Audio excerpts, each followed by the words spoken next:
사랑하는 여러분, 지난 밤도 평안하셨습니까? 수요일 새 아침을 맞이합니다. 오늘도 새벽 예배로 주님과 함께 새날을 여시는 여러분 모두 위에 주님께 주시는 평강과 소망이 함께 하시기를 바랍니다. 오늘 이 아침 함께 부를 은혜의 찬송은 545장, 통일찬송가는 344장, 이 눈에 아무 증거 아니 베어도 찬송입니다. 이 찬송 부르실 때 하나님의 언약을 확고히 붙드는 믿음의 은혜가 충만해지시기를 바랍니다. 우리 함께 찬송합니다.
오늘 우리가 함께 은혜를 나눈 말씀은 예레미야서 38장 14절에서 23절입니다. 우리 함께 봉독합니다.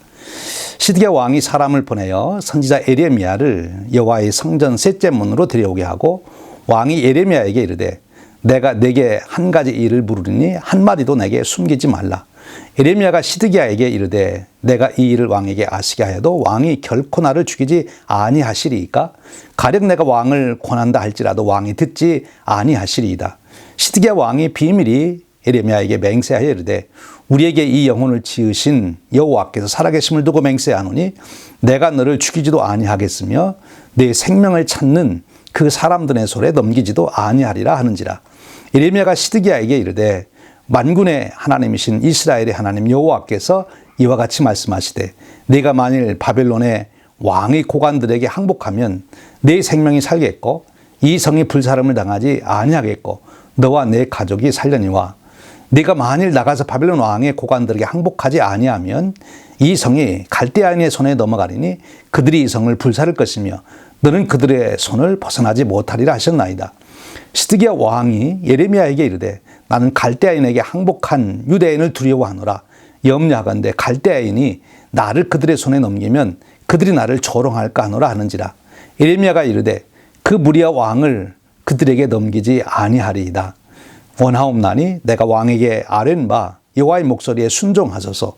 그리하면 왕이 복을 받아 생명을 보존하시리이다.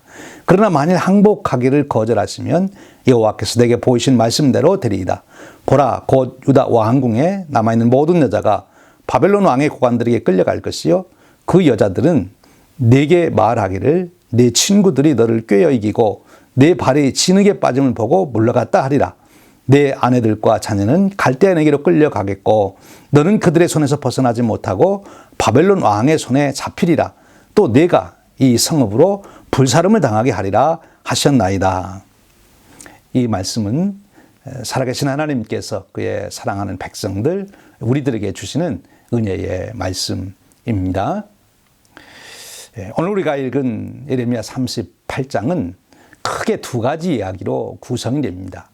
전반부 1절에서부터 13절까지는 예레미야가 이제 진흙 구덩이에 갇히게 되는 경위를 보여주고 있고요. 그리고 거기에서 구출되는 그런 내용이 나와 있고, 후반부에는 시드기야 왕과 예레미야가 은밀하게 나누는 그 이야기가 담겨 있습니다. 먼저 1절에서 6절까지를 우리가 보면 예레미야가 이제 항복하라고 하는, 바벨론에게 항복하라는 말을 계속 했기 때문에 그 유다의 방백들이 시드기야 왕에게 저 예레미야를 살려두면 안 됩니다. 저렇게 불온한 말을 계속하고 있는데 저 말을 백성들이 계속 듣게 되면 불안을 조장하고 혼란을 가져옵니다. 지금 남왕국 유다는 바벨론의 손에서 벗어나기 위해서 어떻게 해서라도 애굽의 힘을 빌려서 바벨론으로부터 벗어나려고 합니다. 친애굽 정책을 쓰고 있어요. 그래서 바벨론에 대해서는 적극적으로 대항을 하고 항거를 하고 이제 애굽하고는 함께 동맹을 맺어서 대처해야 되는 그런 입장을 주장해 왔거든요. 그런데 거기에다가 계속 예레미야가 바벨론 느부갓네살 왕에게 항복해라. 그렇지 않으면 다 망한다. 하나님은 절대로 그렇게 하실 것이다. 이렇게 주장하게 되니까 이제 그 말을 듣게 되면 이제 백성들이 마음에 혼란이 일어나겠죠. 또 불안한 마음이 있겠죠. 이제 시드기야 왕과 고관들은 바벨론 대항하자, 그리고 애굽하고 연대한다, 그렇게 발표를 하고 이끌어 가는데 예레미야 선지자는 계속해서 바벨론 우리가 이길 수 없다, 거기 항복하자, 그러니까 얼마나 이제 불안해지겠습니까? 그건 사실이죠.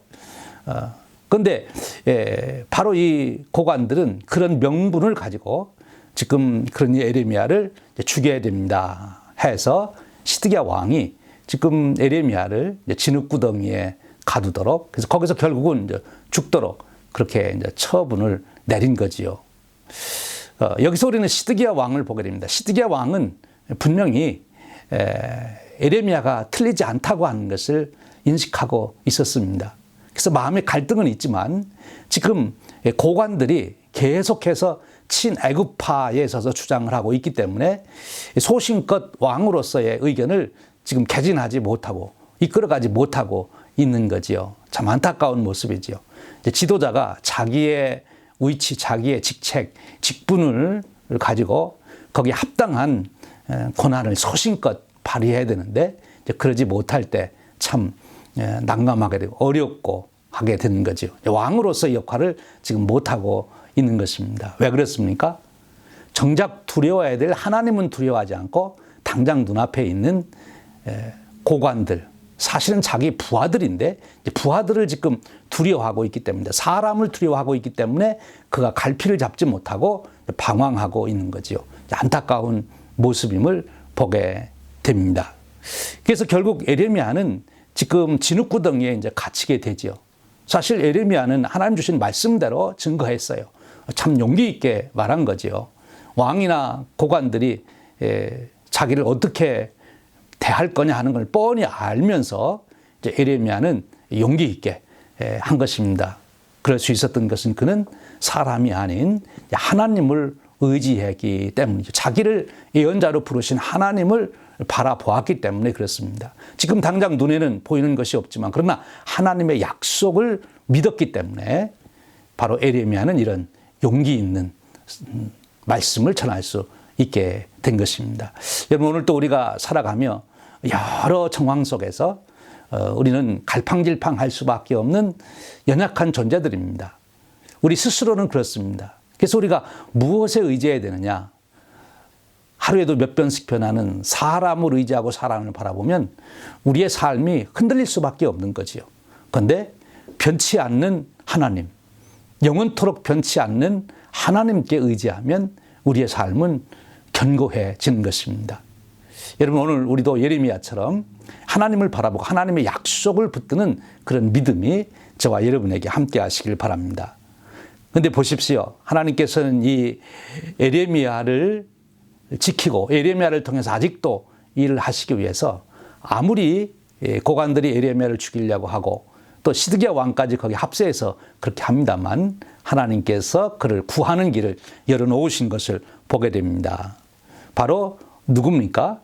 그 환관으로 있던 에벳 멜렉이라고 하는 굿수인, 굿수인이라면 에디오피아인을 말하는데 이제 흑인을 말하는 것이죠. 환관으로 그가 있었는데 그가 지금 상황을 잘 살펴보니까 이제 에레미야는 지금 하나님께 쓰임을 받고 있습니다.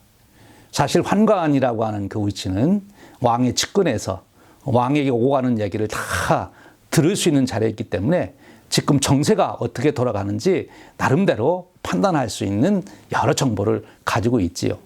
그래서 이 환관인 에벳 멜렉이 시드기야 왕에게 간청을 합니다. 왕이여, 에레미야를 죽여서는 안 됩니다. 그를 살리셔야 합니다. 간하게 되지요. 참 용기 있는 것이죠. 고관들이 나서서 지금 에레미야를 죽이려고 하는데 환관인 처지에서 그렇게 간청한다는, 죽기를 각오하지 않고는 할 수가 없는 거죠. 그런데 이 에벳 멜렉도 대단한 결단력이 있는 사람임에 틀림이 없습니다. 그가 어쩌면 인종적인 신분 때문에 환관으로 있었지만 그의 사리 분별력이나 아니면 그가 인생을 살아가는 그 결단력은 탁월했던 것 같습니다. 아마 그동안 시드기야 왕 옆에서 여러 가지 국사에 대한 일이 있을 때 조언을 하면서 나름대로 판단을 하고 잘 조언하여 시드기야 왕에게 도움이 됐던 것 같고 시드기야 왕이 그를 신임했던 것 같습니다. 그래서 이 시드기야 왕이 이 지금 에벳 멜렉의 간청을 들어주게 되는 것이지요. 하나님은 왕이든 환관이든 그것이 중요하지 않습니다. 역사에 공헌할 수 있는 사람은 사람을 바라보고 두려워하는 것이 아니라 하나님을 의지하고 담대한 사람을 통해서 하나님은 역사를 이끌어 가십니다. 그의 나이에, 신분에, 빈부에, 학벌에 차이가 없습니다. 하나님께서 쓰시는 사람은 사람을 두려워하지 않고 하나님을 두려워하는 자. 여기 지금 에벳 멜렉과 같은 사람을 통해서 하나님의 역사를 이루어 가신다 하는 것입니다. 왕을 젖혀두고 환관이 하나님의 역사에 쓰임받는 아주 놀라운 모습을 보이지 않습니까? 이 에벳 멜렉으로부터 참 우리가 많은 도전과 교훈을 받게 됩니다. 이제 그래서 시드기야 왕이 에벳 멜렉에게 지금 여기 30명 이 수하를 거느리고 그 에레미야를 구출해내라 그래서 아주 구출을 잘 해내지 않습니까? 그리고 나서 이제 시드기야 왕이 에벳 멜렉에게 부탁을 합니다. 이 에레미야를 내가 극비리에 만나보고 싶다. 내가 정말 다 독대해서 듣고 싶은 얘기가 있다. 그래서 이 구출된 에레미야를 에벨멜렉이 추선을 해서 여호와의 집 제3문으로 데려오라. 은밀하게 만나기 위해서 그랬던 거죠. 그래서 지금 시드기야 왕과 이제 에레미야가 만나게 됩니다. 시드기야 왕이 에레미야에게 묻습니다. 사실 뻔한 이야기인데 혹시나 시드기야 왕은 또 다른 무슨 뜻이 있을까 해서 이제 에레미야에게 물은 거지요. 하나님의 뜻이 무엇이냐. 그러니까 에레미야가 말합니다. 제가 무슨 말을 해도 저를 죽이지 않겠다고 보장해 주시겠습니까? 시드기야가 보장하겠다. 그러니까 이제 에레미야가 동일한 내용의 말씀을 전해줍니다. 바벨론 왕에게 복종하십시오. 항복하십시오. 그러면 왕과 왕의 가족들이 살지만 계속 항거하면 왕과 왕의 가족들이 다 내가 말씀드렸던 그대로 망하게 됩니다. 그러니 그렇게 하십시오. 그랬더니 시드기야가 뭐라고 합니까? 지금 바벨론 왕 느부갓네살이 자기가 항복하면 자기를 잡아서 이제 유다의 백성들에게 줄 수도 있는데 그러면 그들이 나를 조롱하지 않겠냐. 어떻게 왕이 저렇게 우유부단하고 항복하고 비겁하게 저러냐. 뭐 이런 소리를 듣지 않겠습니까? 그런 것이 두려워가지고 자기는 못하겠다. 그렇게 말을 하고 있는 거지요. 그때 에레미야가 다시 재확인을 해줍니다. 그렇지 않습니다. 그러니까 하나님이 하시는 일이기 때문에 하나님 말씀에 순종하면 하나님께서 왕의 생명도 보존해 주시고 또 이 성읍도 불타지 않도록 망하지 않도록 하나님께서 보호하십니다. 그러니까 왕이여 결단을 하십시오 라고 권고를 하는 거지요. 지도자의 결단은 참으로 이제 중요한 것입니다. 한 공동체가 죽느냐 사느냐가 지도자의 분별력과 지도자의 이제 결단력에 있는 것이지요. 참 그래서 우리가 지도자들을 위해서 기도를 해야 합니다. 하나님, 우리가 속한 공동체의 지도자들에게 정말 분별력을 주시고 하나님의 뜻이 무엇인지를 분별할 수 있는 영적인 지혜를 주시고 그리고 그것을 깨달았다면 결단할 수 있는 그런 용기를 주시기를 바랍니다. 기도를 우리가 해야 되는 것이죠. 시드기야 왕은 정말 하나님께 쓰임받고 나라의 운명을 바꿀 수 있는 자기 민족의 역사를 바꿀 수 있는 그런 왕의 위치에 있으면서 오히려 그 기회를 용기가 없어서 결단력이 없어서 다 잊어버리는 어리석은 왕이 되는 것을 보게 됩니다. 자기 딴에는 굉장히 지금 지혜롭게 처신하겠다고 고관들은 고관들에게 맞는 것처럼 또 에레미야는 만나서 나도 사실은 너와 같은 마음이 있다 또 그런 뜻을 보여주고 그러면서도 또 정치적으로 외교적으로 뭘 해결해 보려고 하지만 아무리 인간의 수단과 방법으로 꾀를 내고 지혜로운 척해도 하나님을 의지하지 않고 하나님의 뜻에 올인하지 않으면 다 소용이 없는 것입니다. 사랑하는 여러분, 이제 오늘도 우리가 살아가며 정말 순간순간 우리가 결단해야 될 그런 일들이 끊임없이 이어집니다. 여러분 그렇죠. 인생은 선택이라 그랬습니다. 인생은 우리가 결단함으로써 우리의 삶을 축복의 삶으로 바꿀 수가 있는 거죠. 하나님의 뜻에 동참하는 그런 삶을 살 수 있습니다. 신앙은 선택입니다. 그리고 이 선택은 모험입니다. 그래서 늘 우리가 망설이는 거죠. 모험이 쉽지 않습니다. 보장이 안 된 것이기에 눈에 보이는 보장이 안 된 것을 모험이라 합니다. 그러나 모험이 없이는 새로운 세계를 열을 수가 없습니다. 신앙적인 모험, 즉 하나님께 올인하는 전적으로 의지하는 모험이 없이는 하나님이 준비해 놓으신 축복의 세계에 들어갈 수가 없는 것이지요. 모험, 신앙은 모험입니다. 이 모험의 가장 결정적인 요건은 결단력입니다. 하나님의 언약을 우리가 믿고 거기에 대해 운명을 거는 결단력, 그것이 하나님이 예비하신 세계로 들어가는 축복의 문이 되는 것이지요. 사랑하는 여러분, 오늘도 우리가 바로 우리 삶 속에서 일어나는 모든 일들이 있을 때 그 순간 인간적인 생각으로 보면 참 이럴까 저럴까 망설이게 됩니다. 여러 가지를 생각해 보게 되지요. 그러나 우리가 하나님의 약속을 믿고 거기에 내 모든 존재를 거는, 내 운명을 거는 그런 결단력이 매 순간 여러분들에게 있으시기를 주님의 이름으로 축원드립니다. 지금 예레미야는 그렇게 살아가고 있잖아요. 또 앞에 등장했던 환관이었던 에벤멜렉도 그렇게 지금 처신을 하고 있지 않습니까? 축복된 사람들입니다. 그런데 지금 시드기야 왕, 그런 그 좋은 자리, 정말 자신과 백성을 구할 수 있는 그 중요한 기회를 결단력이 없어서 놓치고 마는 안타까움을 보게 됩니다. 오늘 저와 여러분에게 성령님께서 함께 하셔서 매 순간 하나님의 뜻에 맞는 결단을 하는 용기 주시는 축복이 함께 하시기를 축원드립니다. 우리 기도하겠습니다. 하나님 아버지 감사합니다. 오늘 또 하루를 시작하는 첫 시간에 예레미야서의 말씀을 통하여 우리의 삶을 깊이 통찰하게 하시니 감사합니다. 오늘 말씀에 등장하는 시드기야 왕, 또 고관들, 또 환관이었던 에벳멜렉, 또 예레미야 등등의 그 같은 상황에서 그들이 어떻게 처신했는가, 무엇을 선택했는가를 보면서 교훈을 받습니다. 하나님 아버지, 저희들 긍휼히 여겨 주시옵소서. 성령님, 저희들에게 오셔서 감동하여 주시옵소서. 아는 것으로 끝나지 않게 하시고 결단하여 하나님의 뜻을 나의 삶으로 살아내도록 축복해 주시기를 원합니다.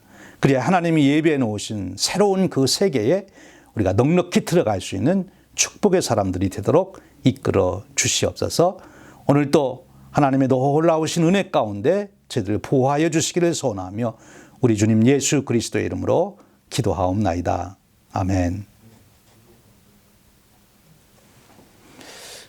여러분 오늘 또 계신 자리에서 우리 10분 이상씩 꼭 기도해 주시고요. 우리 교회 100주년 성업을 위해서 계속 기도해 주십시오. 오늘 또 주님과 동행하시는 기쁨의 하루 되시기를 바랍니다.